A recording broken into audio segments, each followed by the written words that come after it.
لا بعد، لا لا لا انا لا. اللي سايق مش انت. هذا شو؟ هذا حروز هذا لا شو؟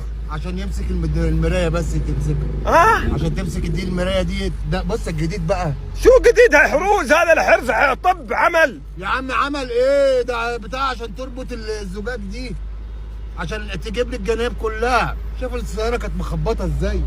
ردني الفندق دخيلك. مين والله منخوص، والله راضي عليك دنيا واخره، ولا تسحب علي ولا شيء. والله ما هسيب. والله يلا السياره تمشي، ردني الفندق. انا هوديها للميكانيك الاول عشان تودينا الفندق. لازم الحاجه. انزين دخيلك وقفني وانا بركب تاكسي. لا مش هسيبك. انا مش هسيبك ازاي؟ ده انت في بلدي، ده انت ضيف. ده انت ضيفي. دخيلك سيبني. انت اباك مره اسحب علي، ابا مواعيد عرقوب. اباك مره. لا امال اشتكيت ليه انت؟ انا شايف ما اشتكيت. مش ما اشتكيت. ما اشتكيت. اشتكيت لامي وامي قالت لي تجيب له سياره بكره، وجبت لك سياره اهي.